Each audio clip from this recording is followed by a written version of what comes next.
Perhaps you are arriving here after a very long day, a day in which your mind had to tense itself against too much noise. News expectations, comparisons, and questions that never quite found their answers. In the modern world, we grow tired not only because we work too much, but because we are constantly asked to believe that we matter urgently, that everything depends on us, that if we pause even briefly, we will be left behind. But tonight, you do not need to carry anything more. This video does not come to teach you a lesson, nor does it ask you to understand or remember.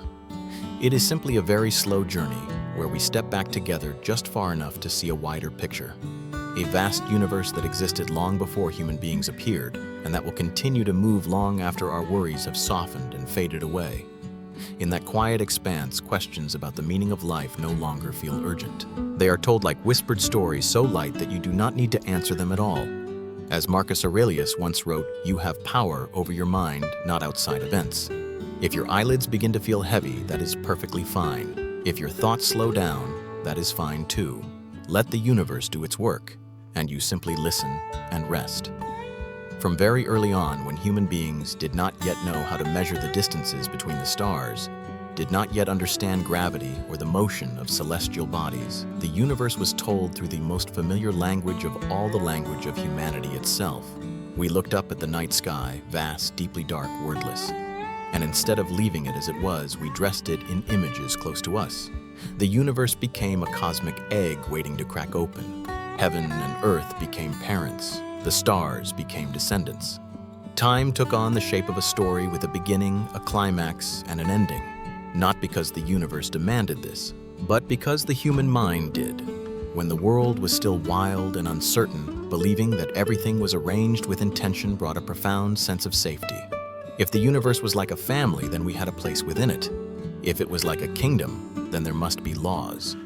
And if there were laws, then chaos was not entirely meaningless. The first gods did not appear as abstract concepts, but as enlarged versions of human beings capable of anger, jealousy, reward, and punishment. They ruled over thunder harvests, war, and birth, precisely the things human beings could not control. In this way, we anthropomorphize the universe, not to understand it, but to endure it. Across many cultures, the universe is born from an act of will, a creator god, a cosmic egg, incubating a breath that gives rise to existence. These stories differ in detail, but they share one essential point: existence is not accidental. And if existence is not accidental, then our presence here must carry some kind of meaning, even if that meaning has not yet been named. Perhaps deep within these stories lies a profoundly human need to be born on purpose, not to be thrown blindly into life, not to be the accidental result of cold chains of cause and effect, but to be wanted, chosen, intended. Friedrich Nietzsche once wrote in Thus Spoke Zarathustra, "He who has a why to live can bear almost anyhow." When human beings believe the universe has a why, we can endure many harsh hows of living. Suffering becomes tolerable as long as it fits into a larger plan. Death becomes less frightening if it is only a chapter in the long story of the soul. But it is also here that a very subtle illusion takes shape: the idea that the universe resembles human society, that it has hierarchy, a center above and below, right and wrong, that the order of the stars reflects a moral order, that what happens on Earth has an audience watching, judging, remembering. Carl Jung called these archetypes primordial patterns of the mind projected outward into the world. In Man and His Symbols, he wrote, "The human mind unconsciously projects its own structure onto the world. To the ancient human eye, the universe was not merely physical space. It was a psychological mirror. We told stories about it the way we told stories about ourselves. We gave it narratives because the mind cannot survive long in a space devoid of meaning. And perhaps as you are lying here now in this quiet darkness, you can feel that too. A very deep part of us still wants to believe that everything happens for a reason, that sadness is not meaningless, that our existence is not a statistical error, that someone or something thought of us before we arrived. But notice this gently: these stories are not wrong. They are simply not true in the scientific sense. They are true in the psychological sense. They are the way human beings soothe themselves in the face of a reality that is too vast, too silent, too without a face. And in this moment, you do not need to rush to decide what is right or wrong. You do not need to dismantle old stories nor build new ones. You only need to recognize this: human beings tell the universe in their own image because that is how the mind learns to exist. Perhaps the universe has never been a family. Perhaps it has never been a kingdom. Perhaps it carries no intention at all, but the fact that we once told it that way reveals something deeply tender about humanity, that we long for meaning, that we fear being abandoned in infinite space, and that we have always used stories to light a small lamp in the darkness. And tonight, as you listen to these words, you do not need to seek an answer. Just let the stories drift by very slowly, like stars that were once given names, like gods that were once trusted, like dreams that once helped human beings sleep peacefully before science spoke. Let your mind rest in this simple truth that sometimes storytelling is not meant to understand the universe, but to be peaceful enough to live within it. When the first stories about the universe were told, they did not stop at explaining what the universe was. They quickly slipped into another question, quieter yet far more persistent. What does the universe have to do with us? And from that moment, a remarkably durable illusion began to take shape, the illusion that everything in some way revolves around human beings. If earlier we saw how humans clothed the universe in familiar images in order to live alongside its vastness, then here the next step was almost inevitable. Once the universe had taken on a human shape, it also began to serve human concerns. The sky was no longer just the sky. It became the highest place. The earth was no longer merely ground. It became the center of the story. And humanity quite naturally placed itself between these two layers. In many traditions, heaven stands above to observe. Hell lies below to punish, and earth, where humans live, becomes the main stage where every decision, every trial, every judgment unfolds. The universe is arranged like a moral diagram in which each layer exists to confirm the value of human behavior. Live well, and you are lifted upward. Live wrongly, and you are pulled down. Nothing is accidental. Nothing is superfluous. This arrangement feels deeply familiar. It mirrors exactly the structures of human society: center and periphery, above and below, reward and punishment, the chosen and the cast aside. The universe in this imagination does not merely operate, it evaluates. And human beings, though small, become the most important objects of that evaluation. Perhaps the greatest comfort of the central illusion lies not in power, but in being noticed. If the universe revolves around us, then our suffering is not anonymous. Our fear does not fall into empty space. Every action is seen. Every choice carries meaning beyond itself. To be at the center is to not be forgotten. Fyodor Dostoevsky touched this fear with startling clarity when he wrote in The Brothers Karamazov, "If God does not exist, everything is permitted." This sentence is not merely a moral argument. It is a whisper of anxiety. If there is no absolute observing center, if there is no final point of reference, then what keeps the world from dissolving? What keeps human beings from falling into the void of meaninglessness? The central illusion, then, is not merely a cognitive error. It is a psychological survival mechanism. When human beings believe they are chosen, placed in a special position, life, however difficult, remains bearable. Because suffering in that case is not arbitrary. It is a trial, a test, a necessary step toward a higher level. Carl Jung described this as the need to find a cosmic order, a universal structure that reflects inner order. In Psychology and Religion, he wrote, "Man feels himself the object of unknown influences and expresses this feeling in religious terms. When we feel shaped by forces beyond our understanding, we name them. We place them at the center. We give them intention. In doing so, uncertainty becomes easier to live with. Chaos takes on a form. Yet the central illusion carries a subtle consequence. It makes it difficult to accept being only a very small part. Once we grow accustomed to the idea that the universe exists for us, confronting a reality in which the universe is indifferent becomes almost unbearable.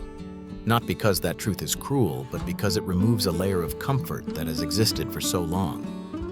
And perhaps you have felt this too, not when thinking about the stars, but when thinking about your own life.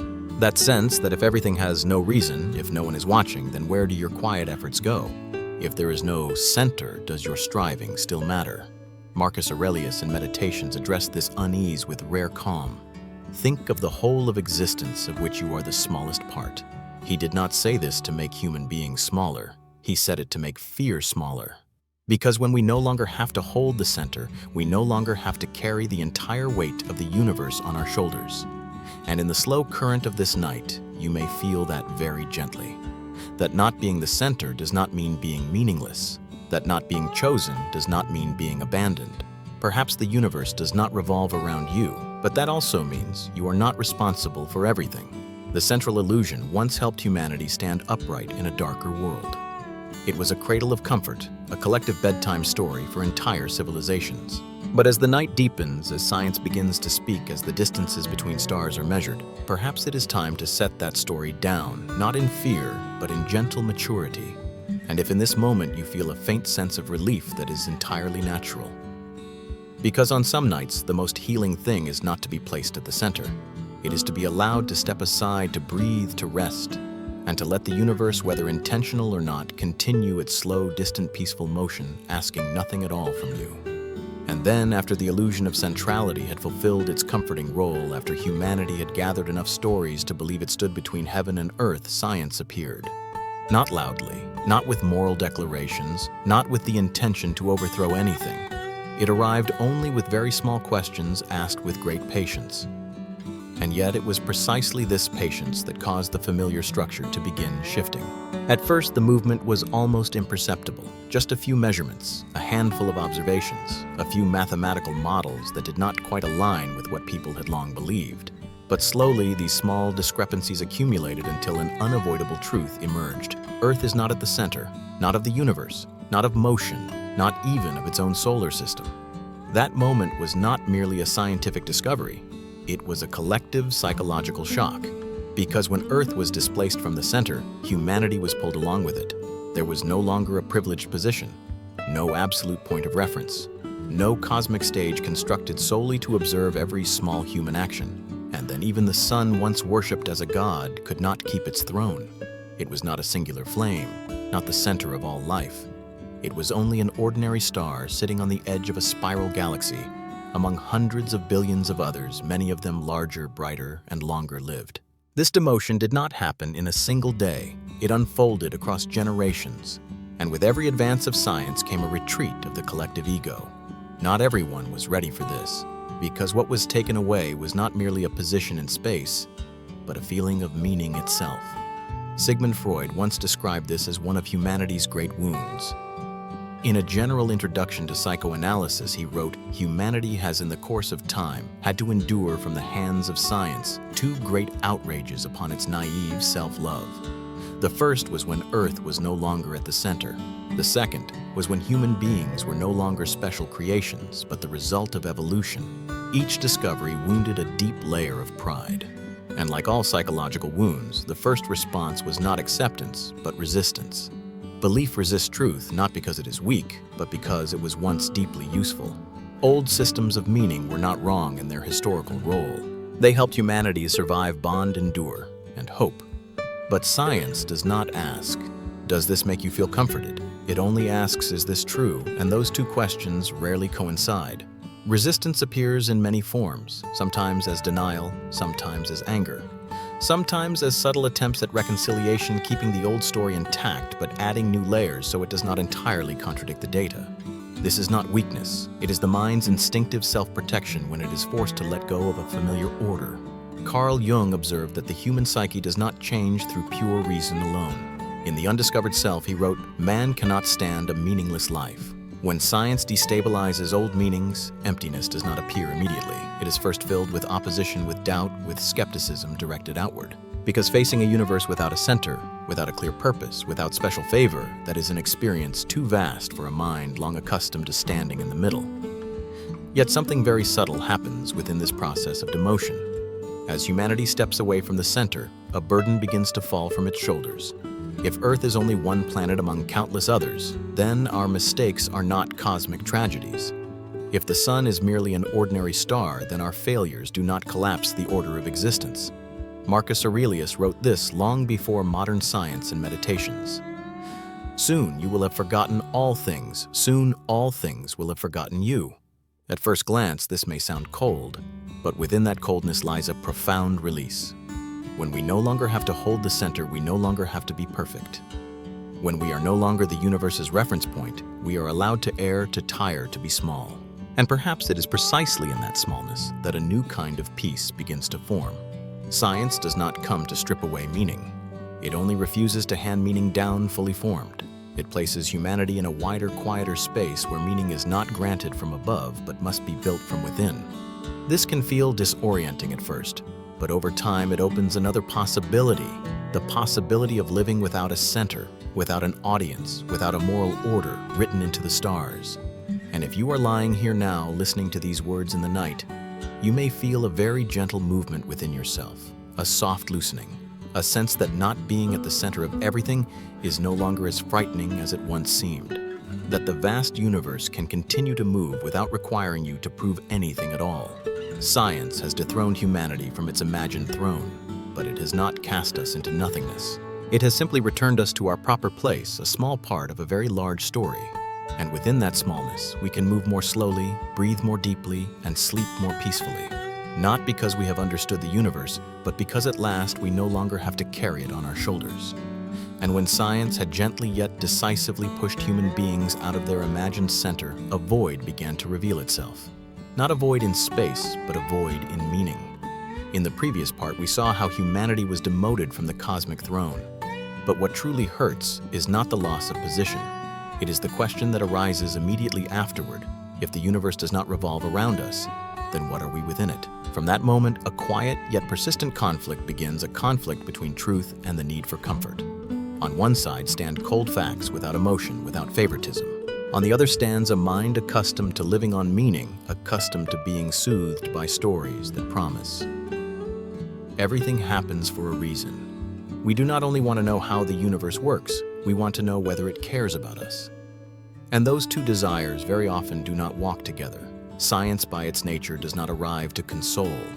It does not ask what we need to hear in order to sleep. It simply listens to nature and records what nature answers. When data shows no sign of intention, no moral center, no pre-written purpose, science does not pause to weigh human feelings. It continues forward because that is what it exists to do. And it is here that the pain begins. Albert Camus touched this moment in The Myth of Sisyphus when he wrote, "The absurd is born of this confrontation between the human need and the unreasonable silence of the world."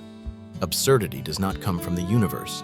It comes from the collision between humanity's longing for meaning and the unanswering silence of reality. We ask why the universe does not respond. And in that non-response, a sense of emptiness spreads not loudly, not violently, but deep enough to loosen the foundations of old belief. What makes this conflict so difficult is not human weakness. It is that the need for comfort is real. It is not a shallow illusion. It is what carried humanity through war loss, illness, and death. Meaning once served as a bridge between suffering and hope. When that bridge is questioned, the mind cannot let go all at once. And so the natural response is not to choose truth or choose comfort, but to try to hold both. We want science to tell the truth, yet we hope it leaves a small door open through which we can still feel special. We accept that Earth is not central, yet still hope human consciousness plays some ultimate role. We accept that the universe may be purposeless, yet continue searching for a personal purpose validated by something larger than ourselves. Sigmund Freud saw this struggle clearly. In The Future of an Illusion, he wrote, "Illusions are not necessarily false, that is to say, unrealizable or in contradiction to reality. Illusions existed not because they were wrong, but because they were necessary. Yet as reality expands, as understanding matures, those illusions grow too small to contain what we now know. And at that point, maturity does not arrive as a celebration. It arrives as a painful process of letting go. Maturity in this sense is not learning more information. It is learning how to live without being comforted in the old way. It is accepting that some questions will not receive gentle answers. It is accepting that truth has no obligation to be kind. And it is also accepting that the sense of loss when old meanings dissolve is entirely valid. Carl Jung once said, in Modern Man, in Search of a Soul, the gods have become diseases. When old structures of meaning collapse, the psychological ground they once supported does not vanish. It transforms into anxiety, depression, a sense of disorientation. Not because humanity has grown weaker, but because we are living in a world where meaning is no longer handed down. Yet within this very conflict, something quietly begins to emerge. When science refuses to bend to human desire, it also forces humanity to turn back toward itself. If the universe does not grant us meaning, then perhaps meaning is not something to be received, but something to be created, not at the cosmic scale, but at the human one. Not through grand narratives, but through small, unconscious choices. Marcus Aurelius wrote a line in Meditations that seems simple, yet carries an entire shift in understanding. You can choose not to be harmed, and you won't feel harmed.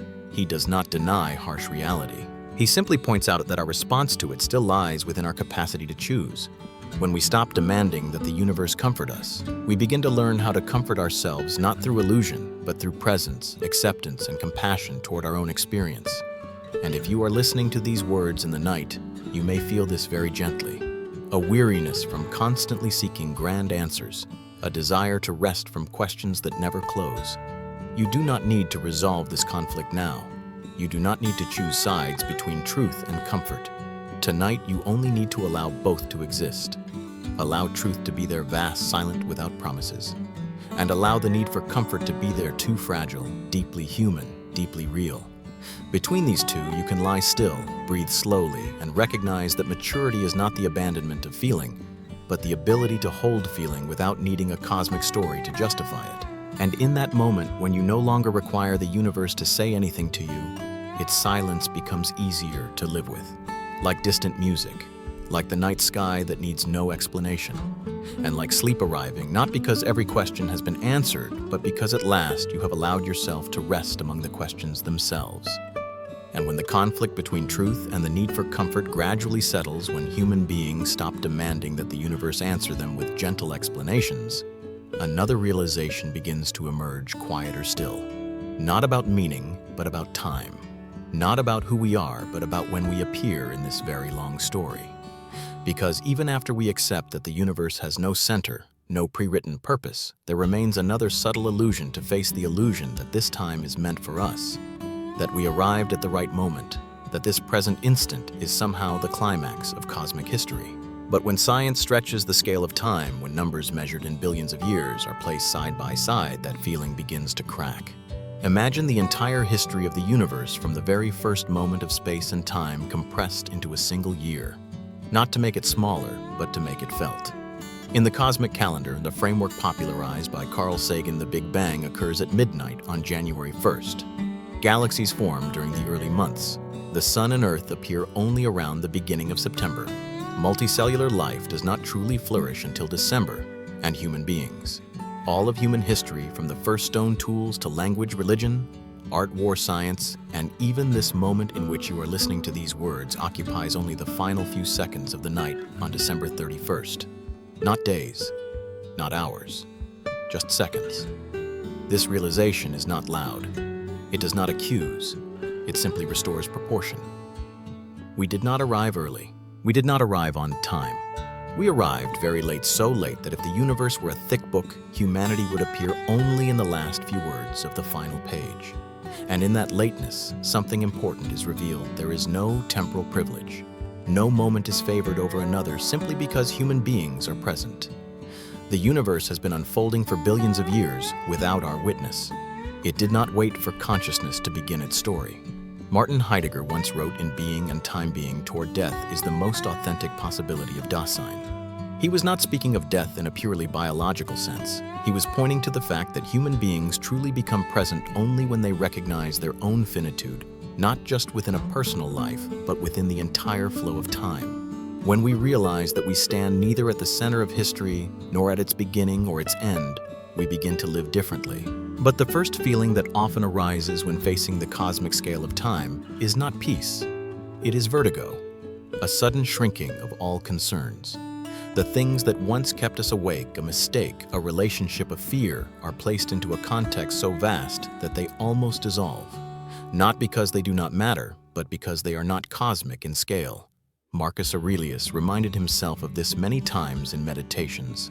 Consider how swiftly all things are swept away and carried off.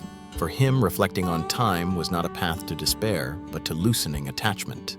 When everything moves faster than we imagine, the effort to hold everything in its proper place becomes an unnecessary burden. There is a gentle paradox here. When human beings realize they are only a very small moment in the cosmic timeline, we do not become meaningless. We become lighter. Because if we have no temporal privilege, we also carry no obligation to make things eternal. We do not need to leave a mark on all of history. We only need to be fully present in our very brief portion of it. Carl Jung once wrote in Memories, Dreams, Reflections, life is a short pause between two great mysteries. That pause does not need to be loud. It does not need to prove anything. It only needs to be lived slowly, consciously, and with enough kindness toward itself. And when night falls, when the mind begins to slow, seeing oneself within the cosmic scale of time can become deeply healing. Not because it answers the question, who am I? But because it softens the question, who must I become? When we arrive late, we are also allowed to move gently. No need to rush. No need to complete everything. No need to carry the weight of all human history on our shoulders. You are living in the final seconds of an imagined cosmic year. That does not make this moment less valuable. On the contrary, it makes it more precious because it is rare, brief, and unrepeatable. There is no temporal privilege, but there is also no replacement. And in this quiet, as you let your body settle, you may feel a different kind of comfort than the one humanity once sought. Not the comfort of being chosen, but the comfort of knowing that you do not need to arrive at the right time in order to be allowed to exist. The universe did not wait for you to appear. But now that you are here, this moment is yours.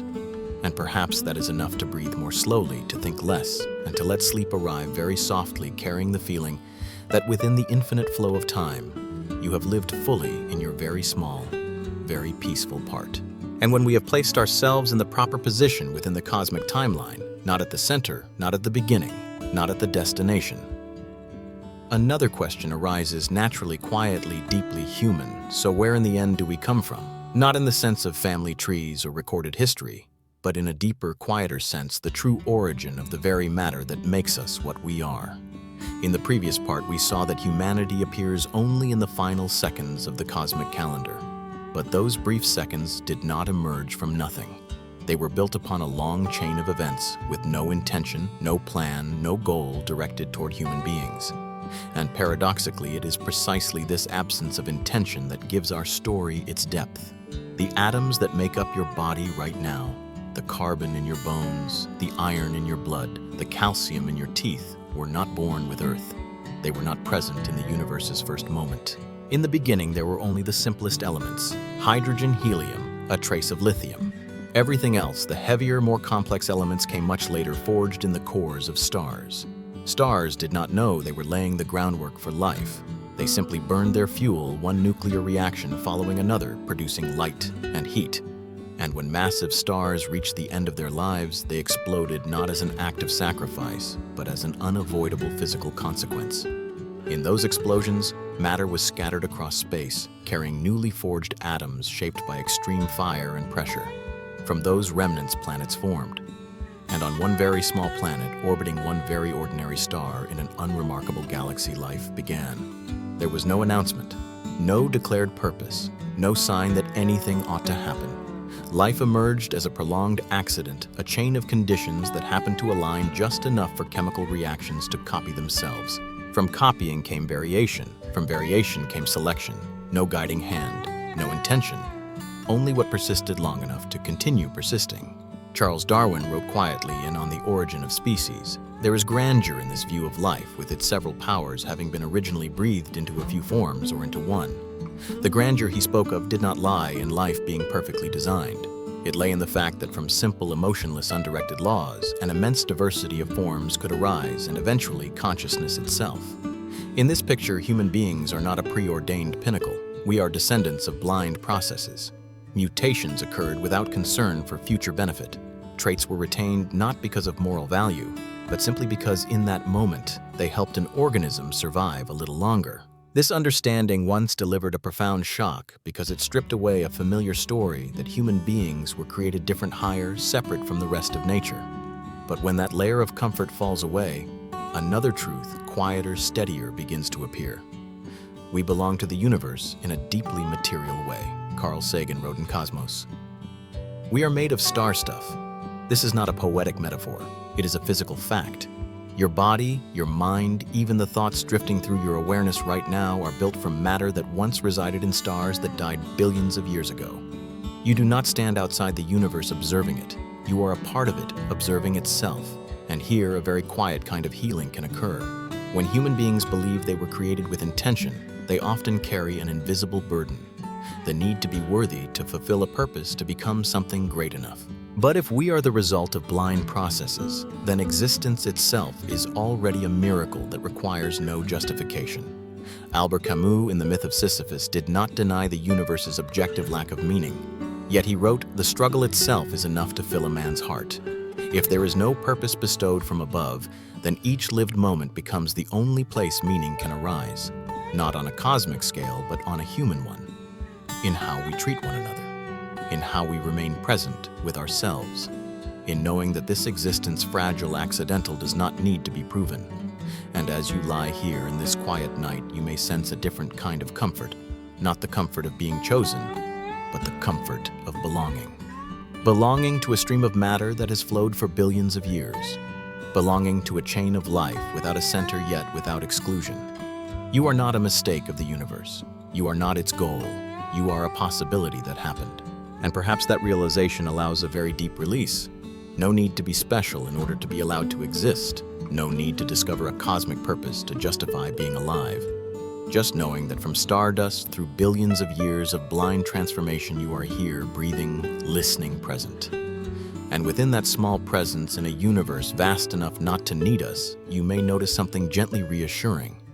That being born from stardust does not make us colder. It makes us closer to everything, to the earth, to the sky, to other beings formed from the same long, wordless, intentionless story, a story still gentle enough to lull us into sleep with the quiet feeling that at least in this moment, we are exactly where we can be. And when we have accepted that we are born from stardust, from blind processes with no intention aimed at humanity, another door opens slowly but more deeply. Because if our matter was not created separately, then our life was not created separately either. And it is precisely at this point that Charles Darwin enters the story not as a destroyer, but as the one who gently pulls back the final curtain from the idea of human specialness. Before Darwin, people could accept that the human body was made of earth, of dust, but the mind-consciousness-morality reason still seemed to belong to another realm, a higher one, a gift bestowed apart. Yet, on the origin of species told a different story, not loudly, not in condemnation, only patiently showing that life does not move through deliberate leaps, but through very small, very slow changes preserved simply because they were useful in that moment. In this story, human beings are not created as an exception. We are selected like every other living thing. There is no sacred moment that lifts us out of the evolutionary flow, no sharp boundary between human and non-human. Only accumulated differences little by little across millions of years. Darwin wrote in The Descent of Man, the difference in mind between man and the higher animals, great as it is, certainly is one of degree and not of kind. This sentence does not strip humanity of dignity. It enlarges our family. It tells us that what we call intelligence, emotion, morality are not miracles that appear from nothing but the outcome of a long current in which many other creatures carried familiar seeds. Empathy did not begin with humans. Fear is not exclusive to humans. Attachment care learning all have their own evolutionary histories. And it is precisely this realization that delivered the deepest shock. Because if we are kin to all life, then we no longer stand outside nature to rule it. We stand within it.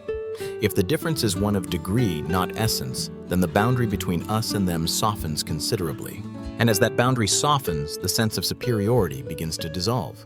Sigmund Freud called Darwin's discovery one of the greatest blows to humanity's ego. In introductory lectures on psychoanalysis, he wrote that human beings had to endure the loss of the belief that they were the center and pinnacle of creation, not because the truth was false, but because it was too difficult to fully embrace. Yet there is something rarely spoken of. This shock does not bring only loss. It also carries a quiet possibility for healing. When human beings are no longer seen as entirely separate creatures, we no longer have to carry the burden of becoming the perfect image of something transcendent. We are allowed to carry the contradictions of nature within us, reason and instinct, kindness and selfishness, creativity and fear, not as a fall from grace, but as part of a biological history. Carl Jung wrote in The Archetypes and the Collective Unconscious, man is not a being of pure reason. He is also a being of instinct. When we accept ourselves as one link in the evolutionary chain, instinct ceases to be the enemy of spirit.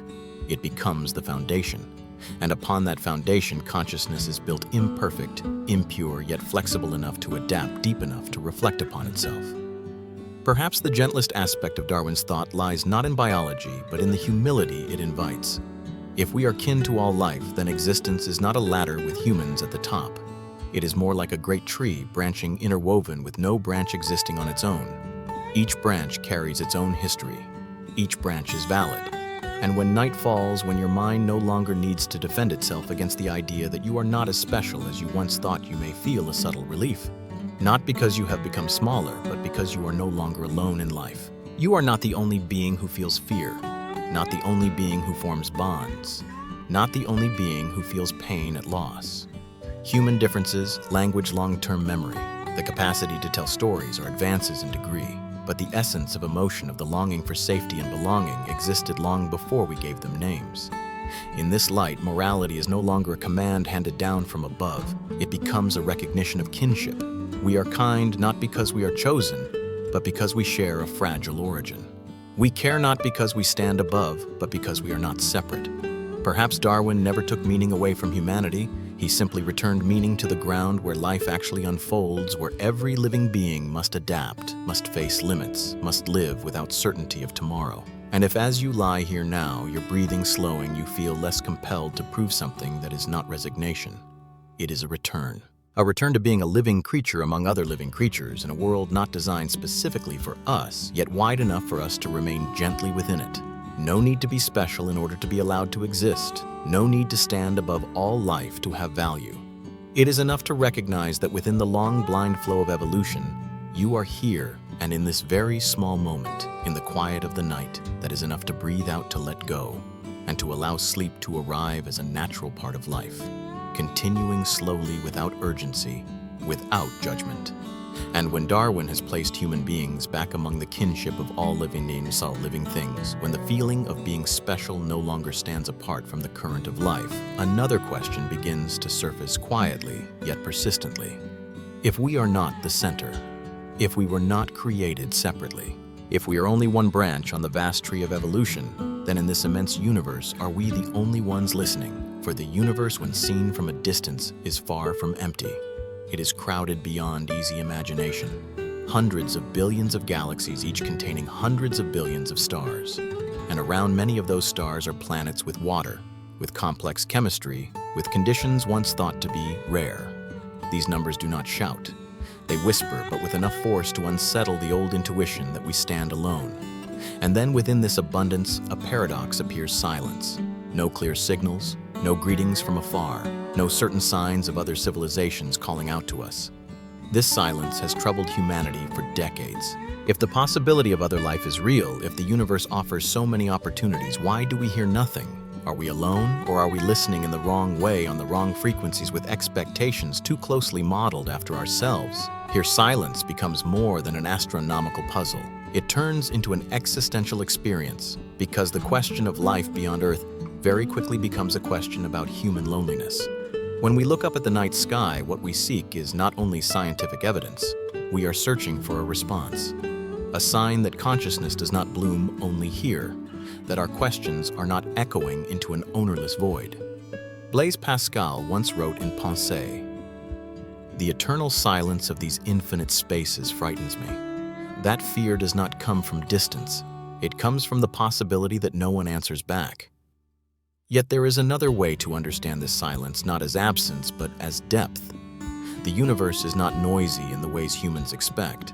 It does not speak. It does not introduce itself. It moves quietly according to rhythms that require no audience. And perhaps the question, are we alone, needs to be reframed. For loneliness, as humans usually understand, it depends on a failed expectation. We feel lonely only when we expect someone to be there, when we believe there should be an answer. But if the universe never promised that, is its silence still a rejection? Carl Sagan once touched on this gently in Cosmos. The universe seems neither benign nor hostile, merely indifferent. That indifference carries no malice. It is simply not designed to communicate in human ways. And when we understand this, silence no longer feels like a gap to be filled, but like a quiet ground, a stillness in which awareness can settle rather than constantly searching for echoes. It may also be that other life exists, but in forms unlike us, thinking unlike us, building technology unlike us. We often search for someone by looking for very human signs, radio signals, artificial structures, and coded languages. But this assumes that other intelligences would follow the same path humanity did. That assumption itself is a subtle form of anthropomorphism. Martin Heidegger once wrote, "In poetry, language, thought, what is most thought-provoking in our thought-provoking time is that we are still not thinking." Perhaps we have not truly been listening to the universe because we are still waiting for it to speak in our language. And when it does not, we call that silence. But at night, when everything slows, there is another way to be with this silence, not as a problem to solve, but as an experience to inhabit. The universe is crowded, yet not clamorous, full of motion, yet not loud. And human beings within that immensity do not necessarily need a cosmic dialogue in order to belong. Because as we have seen in earlier reflections, we already belong through matter, through evolution, through time. Silence does not sever that connection. It simply does not highlight it in the way we expect. There is a different kind of comfort here. Not the comfort of believing someone out there is watching us, but the comfort of knowing we are not required to be the center of a cosmic conversation. We are allowed to exist without being answered. We are allowed to live, to love, to think, and to rest even when the sky remains quiet. And if you are listening to these words in the still darkness, you may notice that silence is not always a sign of absence. Sometimes it is a sign of space wide enough that you do not need to say anything more. Wide enough for questions to be set down, deep enough for the breath to find its own rhythm again. We may not yet know whether we are alone in the universe, but perhaps tonight that does not need to be decided. Perhaps it is enough to know that among hundreds of billions of galaxies you are here listening, breathing, present, and that the silence around you does not threaten this. It simply holds you very gently, the way the night sky always has. And when the silence of the universe is no longer felt as a rejection, when we stop waiting for a call from somewhere beyond, another movement begins to awaken, very deep, very ancient. Not the fear of loneliness, but the longing to go outward. As if that very silence has touched an old instinct within us, the instinct to wander. Long before telescopes or spacecraft existed, human beings were already a moving species. Our ancestors did not stay in one place. They followed herds, seasons, rivers. They moved not because they knew what awaited them ahead, but because staying too long meant death. In that world, exploration was not an intellectual luxury. It was a survival strategy etched into the body itself. And the strange thing is this: when every land has been mapped, when every ocean has been named, when there are few places left to walk to that no one has stepped upon, that instinct does not disappear. It changes direction. It lifts its gaze upward. The sky had long been the place where humans placed their stories. But slowly, it became the place where humans placed questions that could be tested. From hunter-gatherers tracking animals to sailors crossing oceans to astronauts leaving Earth. These are not disconnected leaps, but a continuous flow of the same impulse to step beyond what is familiar without knowing what waits ahead. Immanuel Kant once wrote in Critique of Pure Reason, "Reason sees itself compelled to seek beyond the limits of experience. Human reason, it seems, cannot remain at rest within closed boundaries. It continually pushes us beyond the edge of the map, whether that edge is forest, ocean, or the dark of space." And so when we call space the final frontier, we are not only speaking of a place, we are naming the last instinct still unsatisfied. Space does not attract us because it promises something specific. It attracts us because it is not yet familiar, because it has not been touched long enough by human presence to become ordinary. Exploration in this sense is not an ambition to conquer, it is a form of listening through movement. We do not go into space to find answers to every question. We go because our bodies and minds were built not to stand still too long before what we do not yet understand. Carl Jung once observed in Symbols of Transformation, the urge to self-realization is the strongest instinct in man. But that self-realization does not unfold only inwardly. It also unfolds in how we expand our living space, both physically and psychologically.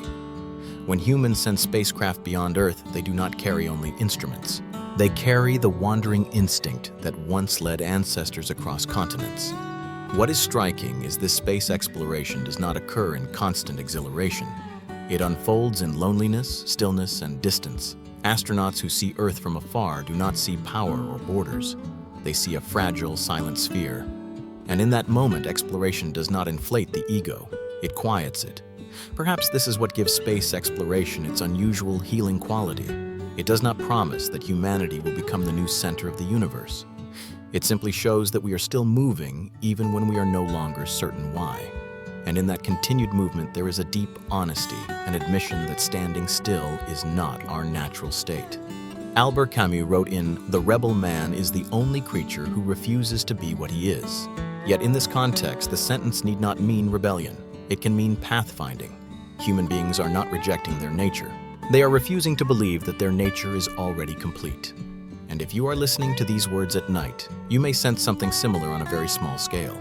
Not everyone dreams of going into space, but everyone has felt the desire to leave a former state, a thought, a sorrow, a version of oneself. That too is the wandering instinct, only turned inward. Exploration then does not always require distance. It can be the permission for the mind to slow down, to open, to defend itself less. It can be allowing questions to exist without demanding immediate answers. And in that moment, outer space and inner space begin to mirror one another. Space is the final frontier, not because there is nothing beyond it, but because beyond it we must change how we move. We cannot carry everything. We cannot keep every habit intact. We cannot step into the void with the same old gravity. And perhaps this is what makes the journey of exploration, whether toward the stars or toward sleep, feel gentle. It reminds us that we do not need to know the destination in advance in order to begin. That continuing to move, continuing to listen, continuing to open is itself a deeply human way of being. You do not need to become an astronaut to share this instinct. It is enough to know that within you, as within distant ancestors, there remains a part that does not wish to stay forever in the darkness of what is already known. And tonight, instead of moving outward, you may allow that wandering instinct to soften, not because it is wrong, but because it has traveled far enough for today. Space is still there. The frontier remains open. And for now, you may rest, not because there is nothing left to explore, but because even in this stillness, a very slow journey is taking place. A journey that brings you back to the rhythm of breath, to the familiar gravity of the body, and to the feeling that no matter how vast the universe may be, you do not need to go any farther tonight to be allowed to rest within the life that is always quietly still moving. And then, after centuries of human beings lifting their eyes toward the sky as if toward something forever untouchable, a very strange moment occurred. Not loud like conquests on Earth, not shaped like a familiar kind of victory. Just a single, very slow step placed onto the cold, gray surface of the moon. And yet that moment quietly changed the way humanity looked back at itself. Before Apollo space was a place for imagination, for stories, for projected meaning. After Apollo space became a place from which to turn around and look back. When human beings stepped onto the moon, the most profound thing was not how far we had gone, but what we saw when we looked behind us. From that distance, Earth was no longer a map, no longer nations, no longer borders. It appeared as a small blue and white sphere hanging silently in the deep blackness. No boundary lines, no signs of power, no visible trace of the divisions humans had considered vital, only a thin layer of atmosphere, only a faint reflection of light, only a fragility revealed with startling clarity. That moment planted something unprecedented in human awareness, planetary consciousness. For the first time, we did not merely know that we lived on Earth, we saw Earth as a whole. And once seen as a whole, it became impossible to continue thinking of ourselves as separate entities. Hannah Arendt reflected on this in The Human Condition when she wrote, "For the first time, man has succeeded in doing what all ages before him were unable to do." She was not speaking of technology alone. She was pointing to a cognitive turning point. Humanity had moved far enough away to look back at the very thing that had given it birth. And in that gaze, there was no self-glorification, only awakening. Apollo did not merely carry humans to the moon. It carried humanity out of the illusion that Earth was infinite. Seen from afar, everything becomes finite resources, finite resilience, finite time. Earth was no longer an endless stage upon which old conflicts could be endlessly reenacted. It appeared as a single home without a backup plan. There is a deep paradox here. When humanity traveled farther than ever before, the collective ego did not expand. It contracted. Distance did not create grandeur. It created humility. And within that humility, a new kind of responsibility quietly began to form. Not responsibility to a nation, a generation, or an ideology, but responsibility to the entire planet. Carl Jung once wrote in The Undiscovered Self, the individual is increasingly deprived of the moral decision. Yet Apollo, in a very quiet way, returned that decision to humanity. When Earth is seen as so fragile, destruction can no longer be dismissed as abstract. No one can believe that consequences will not return. Planetary consciousness is not a doctrine. It is a visual experience etched deeply into the collective mind.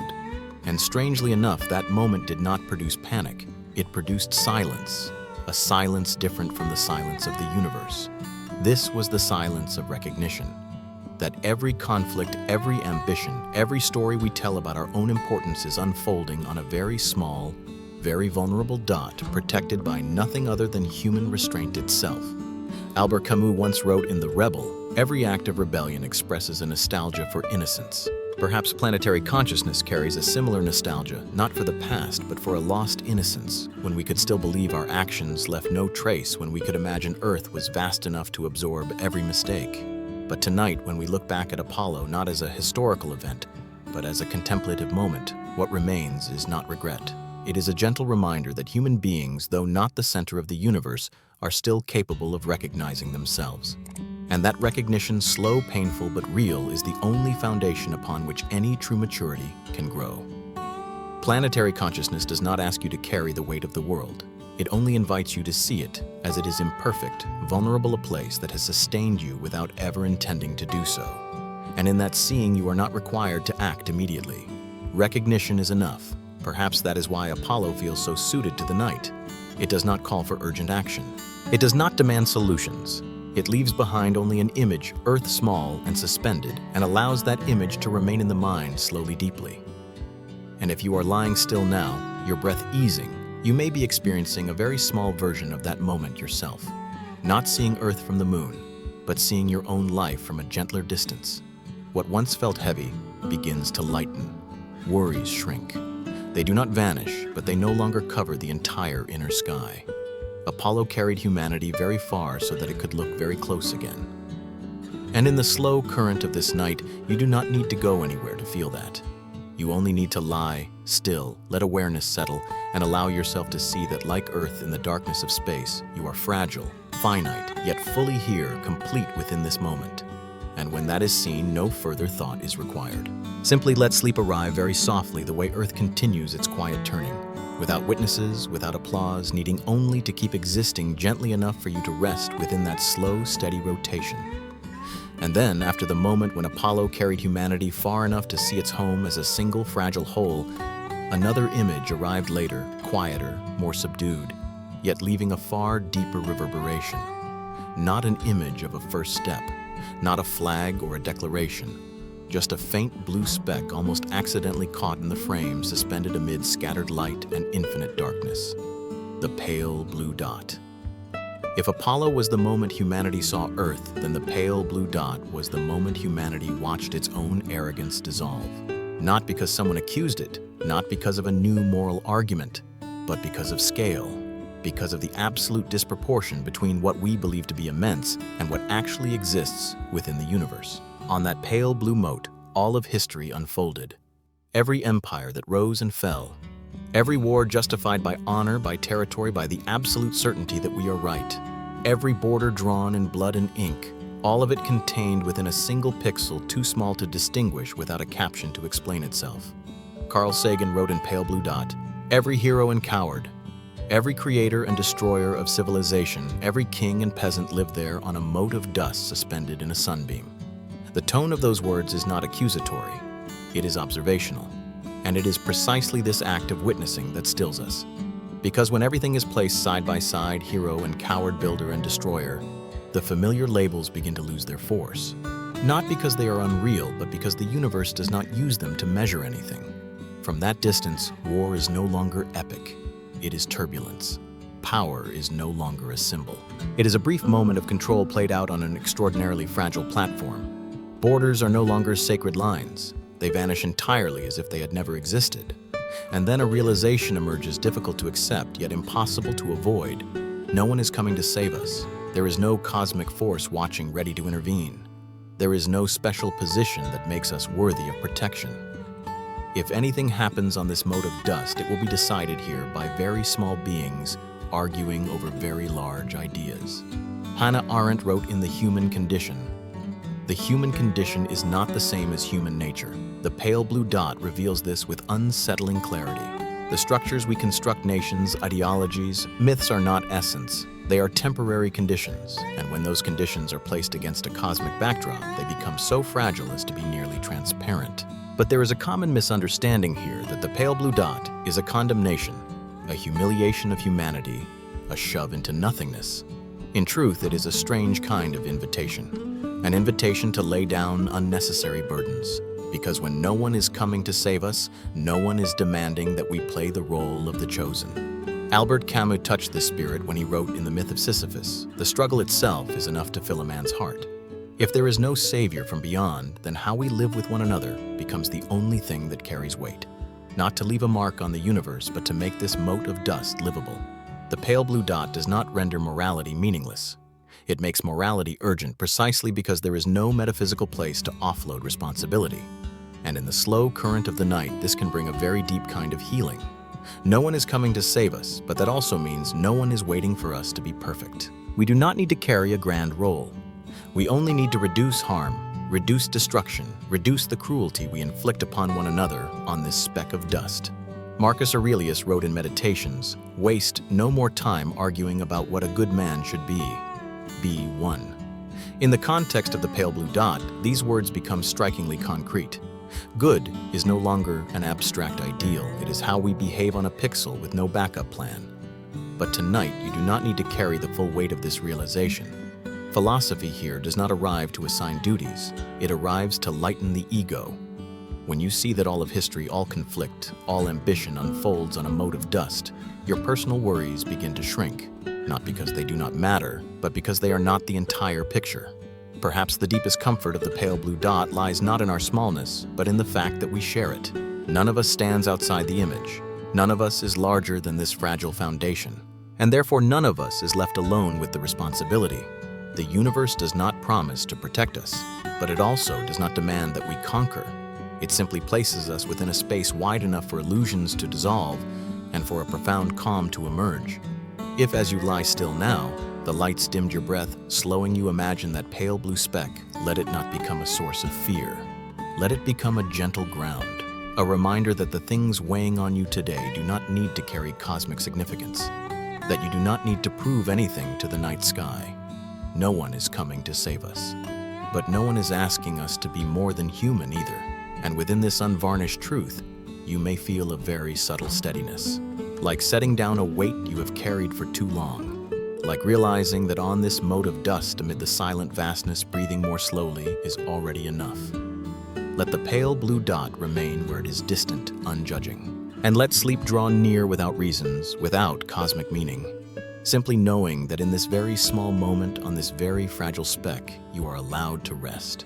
And when the image of the pale blue dot has dissolved the illusion that someone is watching, ready to intervene when we accept that no cosmic hand is coming to save this mote of dust, another realization, heavier still, begins to emerge.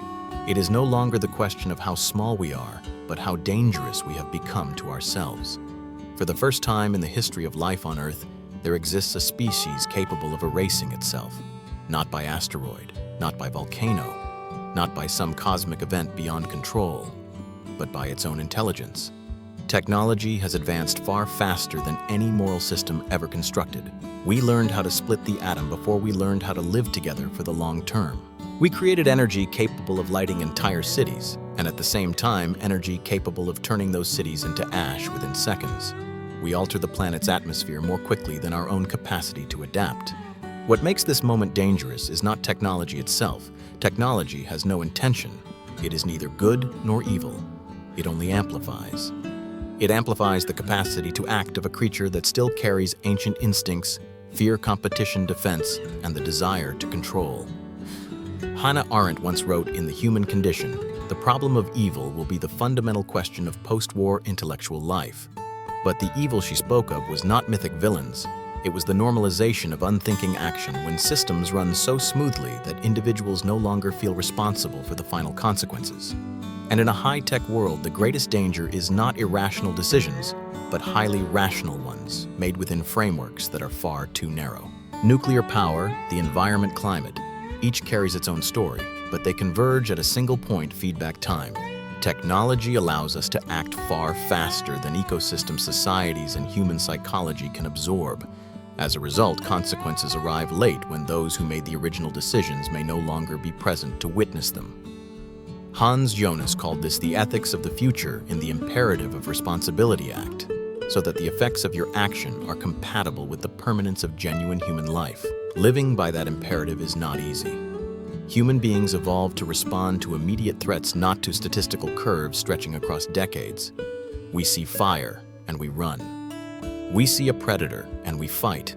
But when danger lives inside graphs, atmospheric ppm, invisible supply chains, our instincts do not speak loudly enough. And so humanity's most dangerous moment is not when we lack knowledge. It is when we know enough to cause harm, but are not yet mature enough to restrain ourselves. When power outpaces moral wisdom. When the ability to act is no longer paired with the ability to stop. Albert Camus once wrote in The Rebel. The 20th century is the century of fear, but perhaps our century is the century of unavoidable responsibility. No one is coming to save us. This is no longer an abstract idea. It is a concrete condition. If ecosystems collapse, if annihilating wars erupt, if climate thresholds are crossed, it will be we who decide. This realization can tighten the mind, but in the space of night, philosophy does not come to provoke panic. It comes to slow reflexes, because panic is a biological response. Maturity is a conscious process. Marcus Aurelius reminded himself in Meditations, "If it is not right, do not do it. If it is not true, do not say it." The sentence sounds simple, but in a technological age, it becomes a rare compass.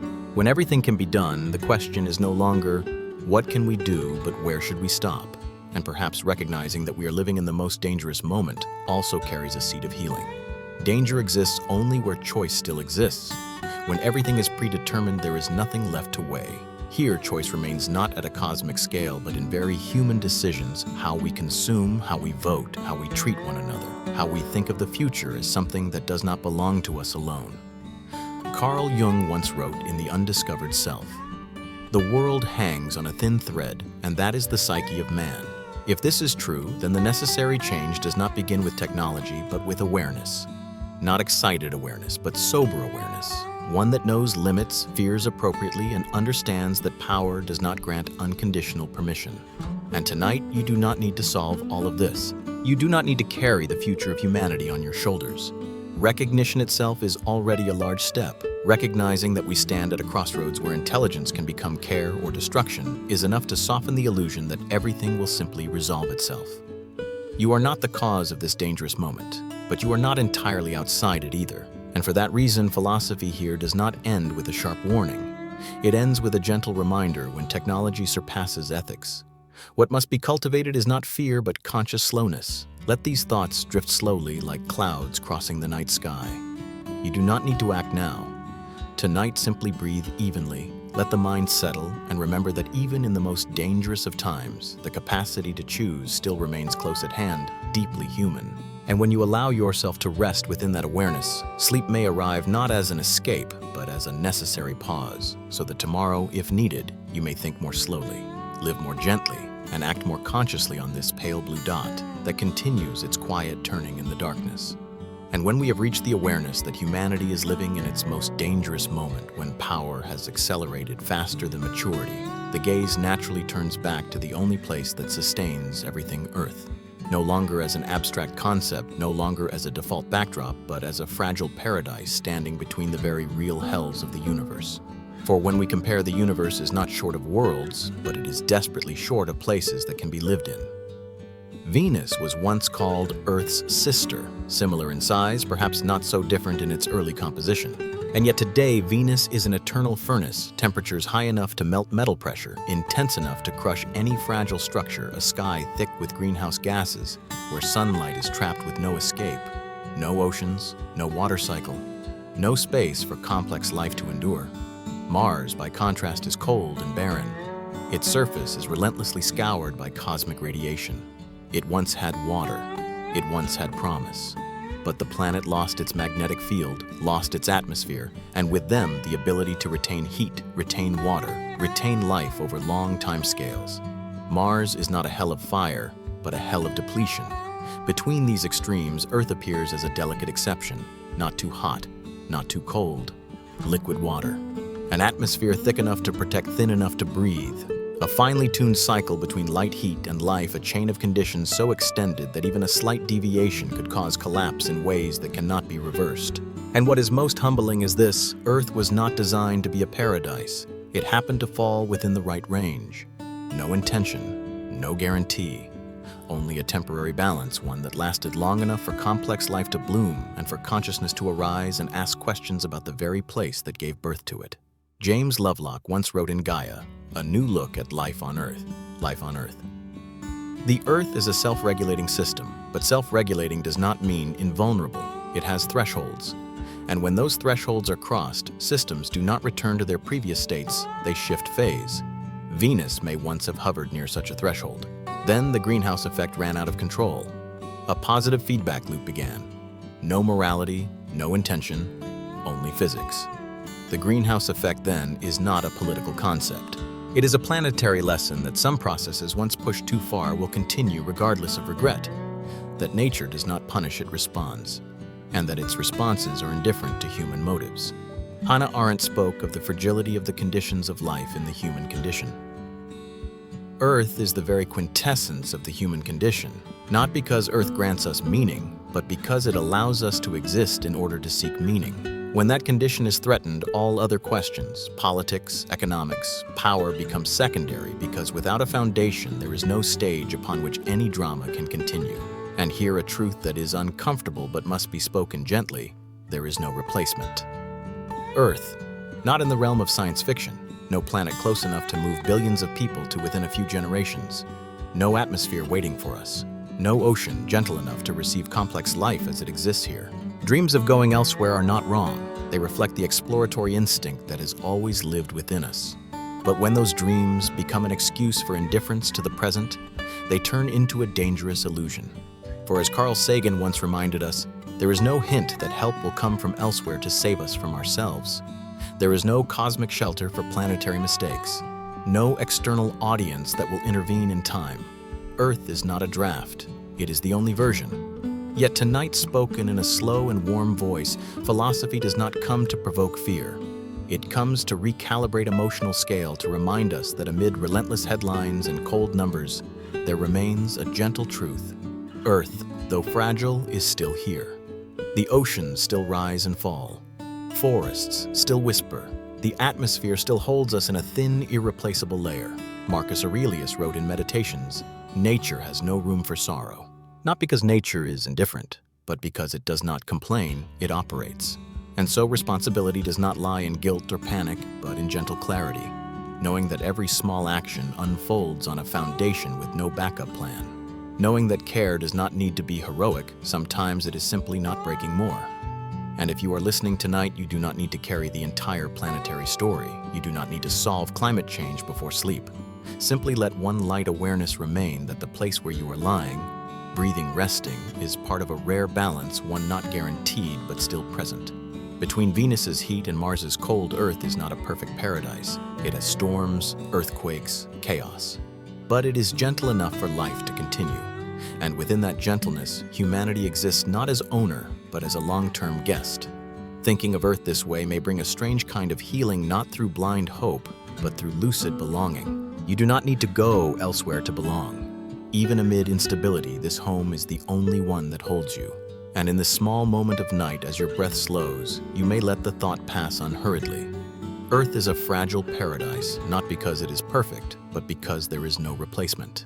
Recognizing this is not meant to frighten you, but to help you sleep more peacefully. For when you know you are being held by such a rare condition, you can release a little tension and allow sleep to arrive as a deeply human act, resting in the only home that exists. And when Earth appears as a fragile paradise with no copy, when we face the truth that nowhere else is waiting, a final question, quieter yet heavier, begins to form. Not a question of place, but of meaning. If the universe was not created for us, if it carries no pre-written purpose, then what remains to hold this life together? In the earlier passages, we have gently stripped away old comforts, centrality, privilege, salvation from beyond. And when those layers fall away, what remains is not pure nihilism, but an open space wide enough for a different kind of responsibility to arise. Meaning is no longer bestowed, it must be carried. The universe, as science reveals, shows no sign of moral intention. Galaxies do not form for life. Stars do not explode for the future of intelligence. Everything unfolds according to physical law, cold, consistent, impartial. And within that silence, there is no message saying you matter or you are chosen. Yet within that very silence, something subtle occurs. Meaning does not disappear, it relocates. It no longer resides in the structure of the universe. It appears in the way humans respond to the universe. Albert Camus wrote in The Myth of Sisyphus, "The universe is indifferent, but that does not mean life is meaningless." He did not deny objective purposelessness. He accepted it. And from that acceptance, he drew a gentle yet resolute conclusion. If there is no given meaning, then living consciously becomes the meaningful act itself. This places humanity in a strange position, not the center, not the savior, but the keeper of meaning for life, not for the universe, but for the fragile emergence that arose on that pale blue dot. Meaning is not written in the stars. It is sustained through small, repeated choices across a very brief span of cosmic time. And because meaning is not gifted, it is never light. It does not arrive as a reward. It arrives as a voluntary burden, the burden of knowing that actions have consequences, that indifference is also a choice. That intelligence, the capacity to understand, predict, intervene, always comes with responsibility, whether we desire it or not. Hans Jonas expressed this clearly in The Imperative of Responsibility. Responsibility is the price of power. When humans can alter a planet, a climate, their own future in action becomes a form of action. The innocence of purely instinctive creatures is no longer available. Intelligence has lifted us out of that state, and with it removed the right to be blameless. But philosophy here does not aim to drown you in guilt. To carry meaning does not mean to carry the whole world. It does not require you to become a moral symbol or planetary hero. It asks only something deeply human. Do not deny your role in this story. Hannah Arendt wrote in The Human Condition, "Meaning is not the same as truth. Truth may be cold. Meaning is woven from action, from what we choose to protect, from choosing not to harm when we can, from acknowledging that life, though not guaranteed by the universe, is still worthy of care." And at night, when everything slows, this can bring a deep kind of healing. For if meaning is not bestowed, you do not need to hunt for it like a hidden treasure. You do not need a grand enlightenment. Meaning is not ahead of you. It is in how you are present right now. Marcus Aurelius wrote in Meditations, "You always own the option of having no opinion. Not everything needs judgment. Not every question must be answered before sleep. Carrying meaning does not require constant tension. Sometimes it is simply not turning away from what you already understand, allowing that understanding to soften how you live rather than weigh on the mind. There is a gentle paradox here. When we accept that the universe has no given purpose, we do not fall into emptiness. We fall into a bounded freedom, free to choose how to live, but not free to escape consequences. Free to create meaning, but not free to deny the fragility of the conditions that allow us to exist. And thus, intelligence cannot remain mere calculation. It must be joined with care for the planet, for other beings, for generations yet to come, and crucially for oneself, so as not to collapse under the weight of knowing too much. Carl Jung wrote in The Undiscovered Self, "Man's task is to become conscious of the contents that press upward from the unconscious." Becoming conscious is not a euphoric state. It is a slow process, sometimes tiring, but necessary. And within that process, rest is not avoidance. It is the condition that allows responsibility to be carried without breaking. And if now, as you listen in the quiet darkness, you feel a gentle settling, it is not because all questions have been resolved, but because you are no longer asking the universe to deliver meaning to you. You have allowed meaning to remain in very small things, an even breath, a moment of safety, an awareness that this life, fragile, accidental, is being held by you, even within a very limited scope. Meaning is not given, but it is not denied. It is placed in human hands not as a privilege, but as a gentle responsibility. And tonight, you do not need to carry it fully. Simply knowing that you are here, listening, allowing yourself to rest is already a way of holding meaning for life. Let that thought drift slowly without grasping. And let sleep arrive not as a meaningless void, but as part of a deeply human rhythm, living, recognizing, carrying just enough, and then resting in the peace of what does not need to be done yet. And when this journey slows, not because it has ended, but because there is no need to go further, you may allow all the ideas you have heard to dissolve very lightly. You do not need to carry the universe. You do not need to carry galaxies' great choices or the fate of humanity. These reflections have completed their task, opening a space wide enough for the mind to rest. Here, there is no final conclusion, no answer to memorize, no message to take into tomorrow. The universe does not require you to understand it, and your existence does not need a cosmic reason to continue. If humanity truly is a way for the universe to understand itself, then tonight, allowing yourself to rest is also part of that understanding. A very small moment but deeply real. A slow breath within a story far larger than you. You do not need to mature right now. You do not need to choose anything at all. The big choices can remain out there with the night sky, with long time. Here in this quiet darkness, you only need to stay with your body, with the familiar bed, with the feeling that at least in this moment, everything is safe enough to let go. Let thoughts dissolve like distant starlight, still present but no longer needing to be held. Let the universe continue its work, and let sleep do its own. No need to understand more. No need to go further. Just rest.